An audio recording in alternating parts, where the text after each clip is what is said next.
Hello, welcome to my channel. Today I'm going to show you how to make some proper authentic Ghanaian Meko. Meko is just like a relish or a salsa made from tomatoes, pepper and onions. That's the basic form. You can also add in a bit of garlic, a bit of ginger. That's based on your preference. So for me, I've got in here some diced tomatoes. And it's got to be some really ripe vine tomatoes. Some ginger, pepper and onion. I'm using the red onion because I find the taste to be a bit milder than the white onion, but you are also free to use whichever type. Shallots are really nice as well, the purple shallots or the white shallots or the white onions.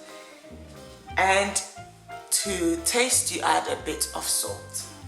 So I'm going to show you. I have an easy way to get my Meko grounded in my Asanka. So first of all, this is the Ghanaian Asanka. It's an earthenware pot with some ridges in there to help with the grinding, and that's the pestle that we use to do the grinding. In Akan we call this eta. In Tree or Akan, we call this apotoyiwa. To help my apotoyiwa stay still on my worktop, I've got a tea towel underneath, so when I'm grinding, it doesn't move around.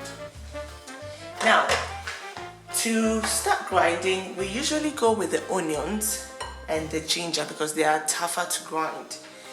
And here's my tip. I love my kitchen tips.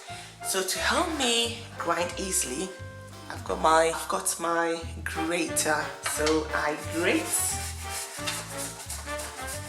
That will really make it quick and easy.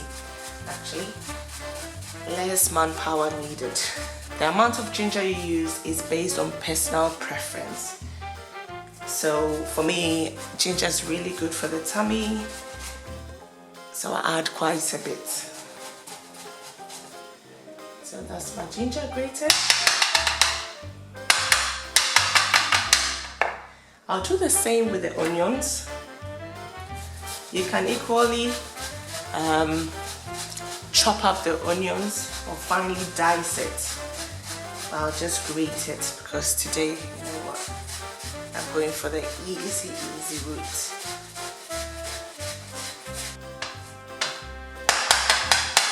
I will add in the pepper and start grinding.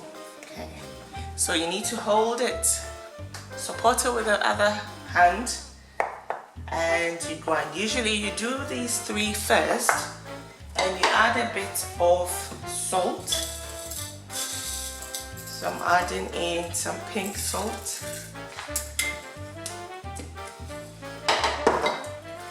And then grind.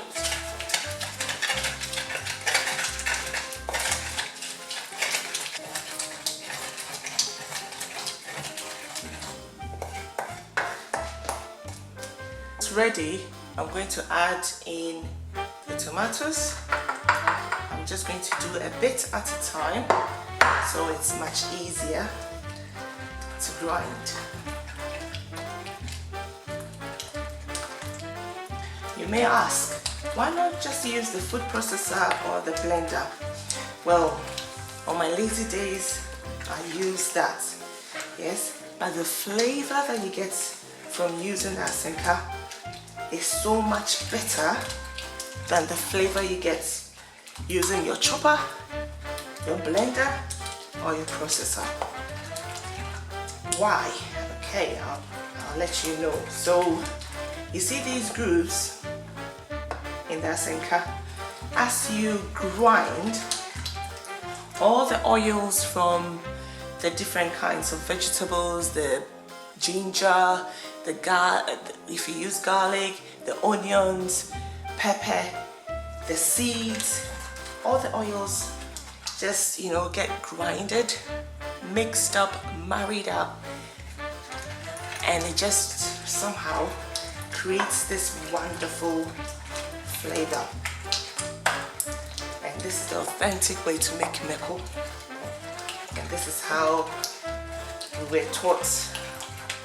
Actually, it's the first thing you learn in the kitchen. So that's how you start learning how to cook. You start with grinding pepper. It's as spicy hot as you want. It all depends on personal preference.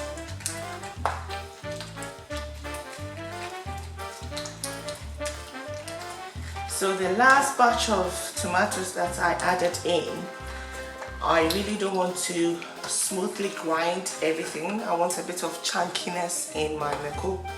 It's up to you whether you keep it very smooth or with a bit of chunky tomatoes. You could also make it really smooth and then afterwards add in a bit of chunky diced up tomatoes with some sliced onions. That is also really good. You mix that in and you get your chunky Meko.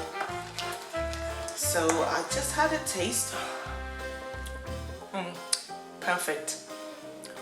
It's quite spicy on the tongue, just on the tongue, and a little bit at the back of your throat. Where I'm going to have this with kenke, so it's just right. It's just right, but you can make it as mild as you want. So this is ready. I don't really want to have a very smooth Meko, so this is ready.